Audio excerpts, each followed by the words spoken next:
Electricity storage systems are the set of methods and technologies used to store electricity. The need for electricity storage is due to an imbalance in supply and demand on the electrical grid due primarily to an increase in renewable energy generation. These supply and demand discrepancies occur because renewables are intermittent, meaning electricity isn't produced when the sun isn't shining or the wind isn't blowing, even though consumers still require electricity in these renewable downtimes. Currently, grids distribute electricity in real time, meaning electricity is being consistently produced to meet consumer demand.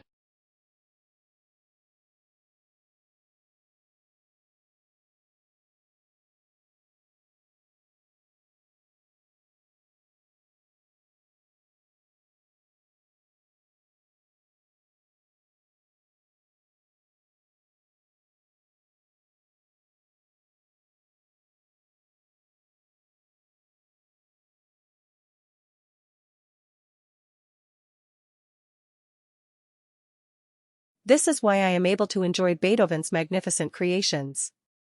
Yet on the other hand, as a daughter of Holocaust survivor, I am unable to listen to the music, magnificent as it may be, of composers who believe, for example, in the final solutions of the Jews. An artist that breaches this contract, that endangers the freedom and safety of member of society, regardless of the religion, faith, beliefs, or background, by a direct action, and this is very important, only by a direct action, should lose his place in society, together with a privileged platform, of which he presents his creativity and art. And along with this, the power we attribute to it. Unless he regrets his action. Yes, apology can be accepted.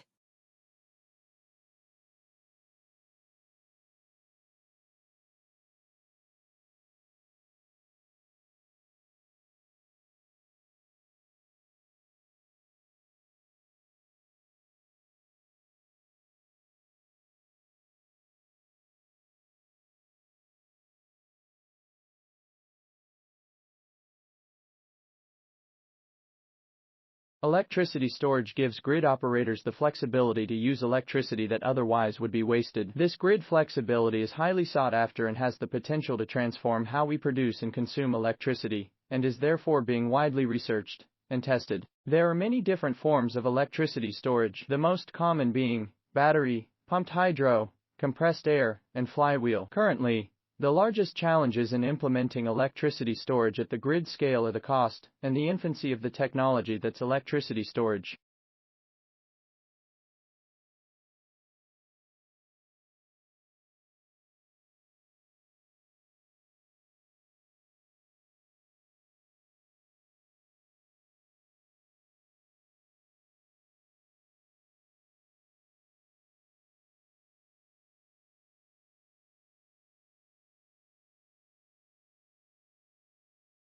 When human females are pregnant, they're advised to stay away from alcohol, for fear of harming the fetus, and most parents refrain from giving their infants bottles full of whiskey or beer, for obvious reasons. But if you're a fruit fly, literally dousing your offspring in alcohol is apparently one of the best ways to protect them from danger, particularly from certain types of wasps. How and why? Let's back up a bit. First, certain types of wasps prey on fruit flies by injecting eggs inside fruit fly larvae. Unless an infected larva kills the wasp egg, it hatches, and the wasp larva eats its way out from inside the fruit fly larva, killing it. One way for fruit fly moms to protect against this gruesome fate is to lay their eggs in an alcohol-soaked environment, such as fermenting fruit.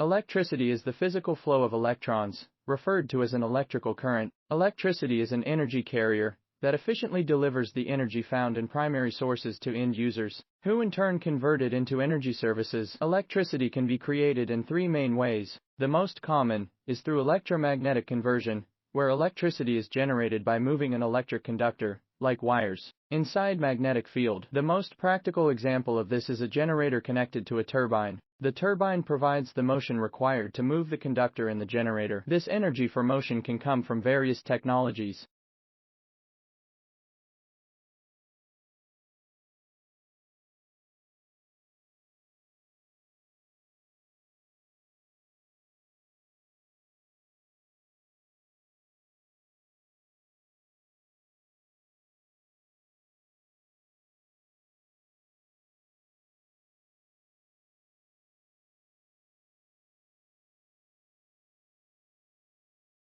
For example, wind turbines, hydro, or the steam created from heat produced in nuclear fission or coal combustion. Electricity can also be created through a chemical reaction. An example of this is a battery or fuel cell. Finally, electricity can be created through solid-state conversion, where electricity is generated using the structure and properties of a solid. A specially constructed solid consists of different molecules packed closely together to create an electric current when stimulated. An example of a technology that utilizes solid-state conversion is a solar PV cell. It is important to note that electricity is the same regardless of how it is produced. So, the electricity generated from an electromagnetic generator is the same as that from a battery.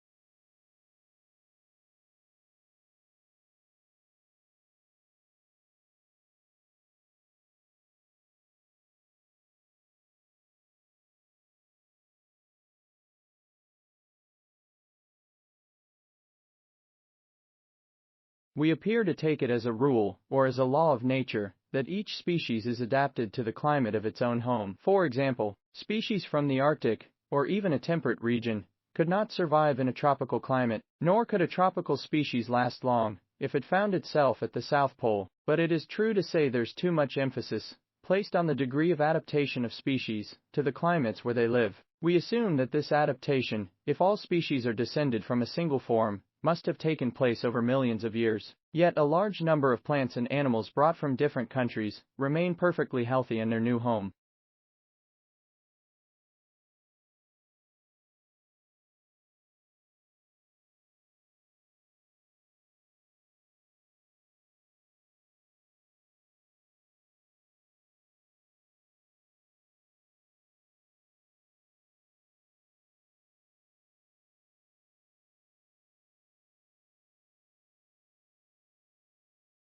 The word solstice means sun standing. In Latin, it marks the point when the sun stops at its most northerly or southerly point, relative to the equator. Before reversing direction, the summer solstice, the sun would appear at its highest point in the sky, and is the day with the longest period of daylight. It happens twice a year, once in both the northern and southern hemispheres. The summer solstice in the northern hemisphere occurs around the 21st of June, but it does not always occur on this day, as it all depends on when the sun reaches its northernmost point from the celestial equator. It can happen between the 20th to the 22nd of June. Around this time in areas north of the Arctic Circle, it is possible to witness the sun not set at all, so dubbed land of the midnight sun for this very reason.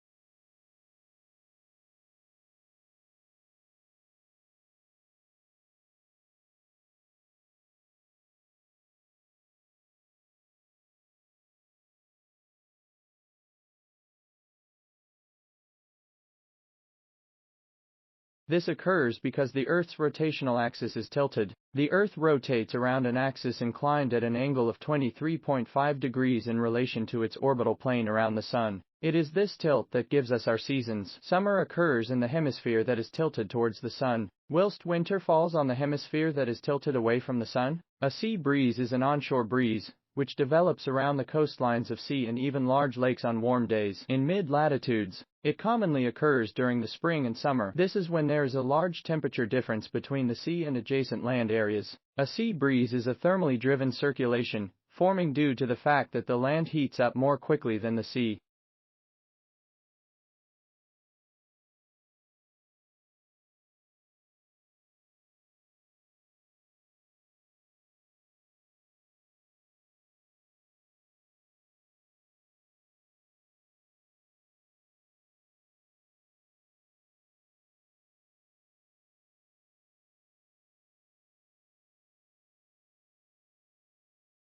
temperatures aren't reached until early autumn. This differential heating of adjacent land and sea surfaces is the main factor in the formation of sea breezes. A temperature difference of around 3 degrees Celsius is required for sea breeze to start to develop. Other factors that are required for sea breezes to form are light offshore winds at around 3,000 feet. This aids the higher level flow out to sea to get the process started.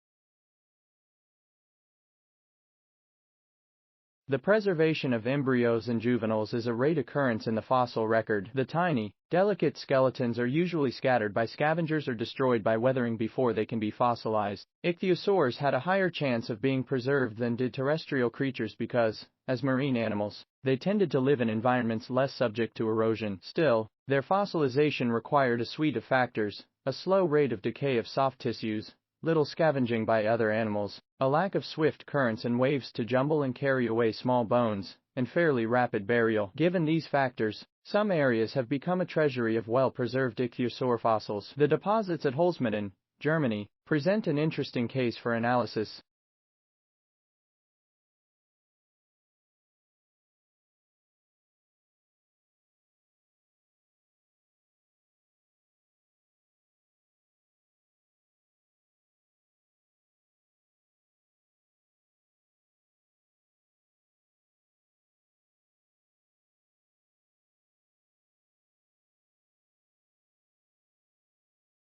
After World War II, European countries increased their efforts to live peacefully together on their small continent. To improve business and trade, 6 countries, Germany, France, Belgium, Italy, Luxembourg, and the Netherlands, came together in 1958 to create a common economy and currency. These countries agreed not to use trade barriers like tariffs, embargoes, or quotas with each other. This led to a more prosperous economy in these countries. As the years went on, more European countries joined this group called the European Union, or EU for short. There are currently 21 countries in the EU after United Kingdom left, and there are other countries like Turkey that hope to join the EU. The EU worked to help create jobs in poor parts of Europe and pass laws to protect the environment.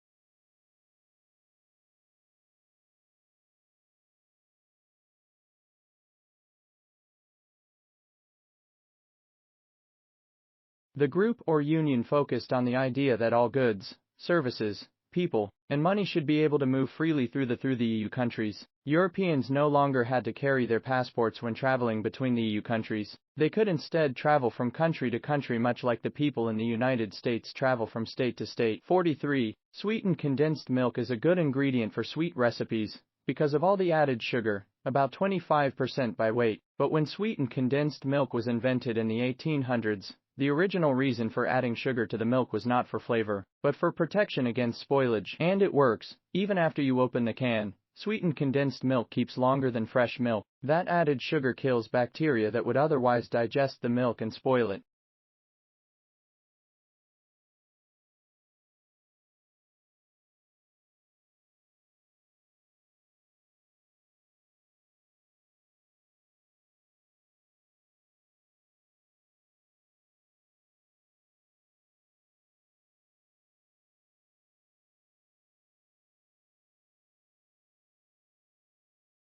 The sugar kills not by poisoning the bacteria, but by a more direct physical process. It draws water out of the bacteria so the bacterial cells shrivel and die. Each bacterial cell has a sort of skin, technically, a membrane. Water can pass through this membrane pretty easily, but substances dissolved in the water can't. Water has a natural tendency to move toward any region where there's a high concentration of dissolved substances. A bacterial cell in a can of sweetened condensed milk finds itself immersed in an extremely concentrated solution of sugar. Water inside the cell will, therefore, pass out through the cell membrane into the sugar solution.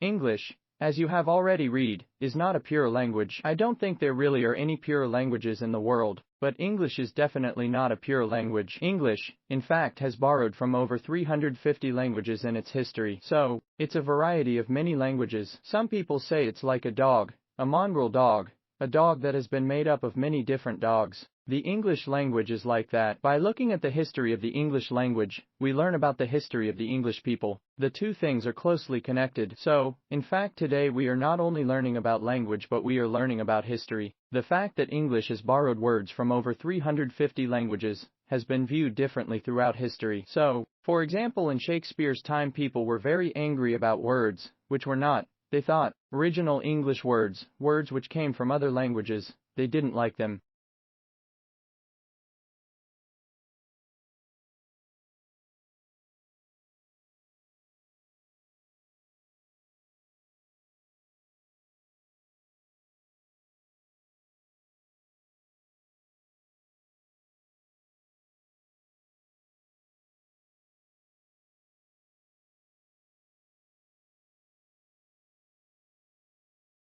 Steam is water that's heated to 212 degrees Fahrenheit. Believe it or not, steam is invisible. You can see right through it. If you look closely at the end of your kettle spout, you'll notice that the white stuff doesn't start right away. It begins billowing about half an inch away from the nozzle, with clear gas in between. This clear gas is the actual steam. The billowy white stuff is what the steam turns into when it hits the drier, cooler air of your kitchen. Those white billows are, in fact, clouds, not steam. In many ways, they are identical to the clouds you can see in the sky. The white color comes from tiny liquid water droplets that have condensed from the steam. More accurately, these billows are a type of cloud, called a mixing cloud.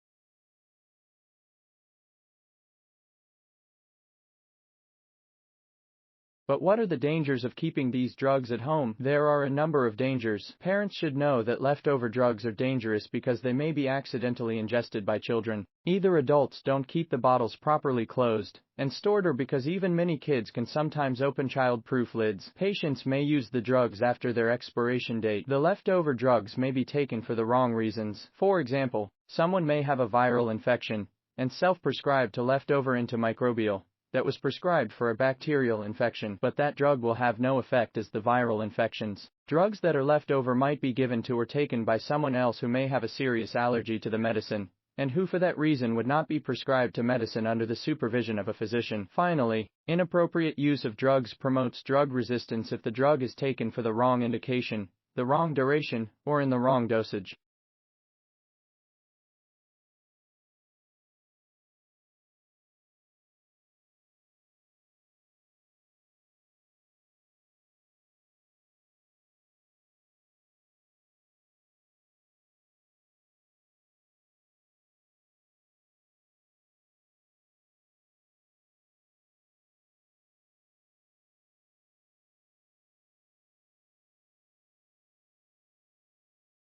So various conclusions. Yes, bees are in decline. These declines are well documented. They are real and supported by good, strong scientific evidence, which is the only of these counts. The drivers of decline on many varied depending on species. The effects of pollinator loss could be absolutely huge. So, is it a catastrophe? Not yet, but it could be. On the positive side, we are aware of the problem. Awareness is being raised all the time and people are taking actions. Before fixing is missing, you can recognize the problem. At least it's been done.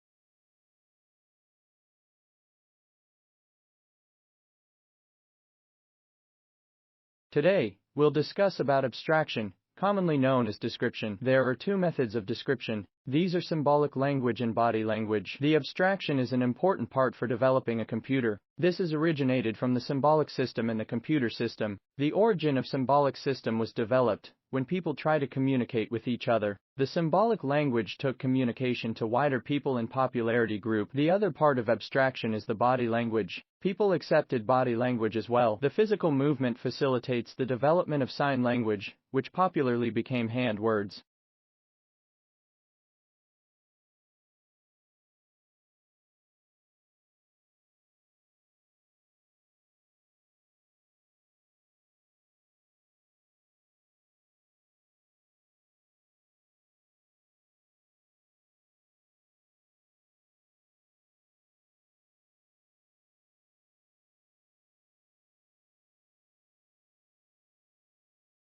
These can form when two separate air masses with different temperatures and different amounts of water in them mix together. In the case of your kettle, the hot, steamy gas cools rapidly in the kitchen air, and this sudden coolness is what makes some of the vapor condense. Mixing clouds are pretty common, and they don't need to start with steam. You see mixing clouds when you see your breath on a cold winter day. You'll find them rising from a bowl of warm soup. Wherever there's a mixing cloud, you can bet some warm, moist air is mixing with air that's cooler and drier.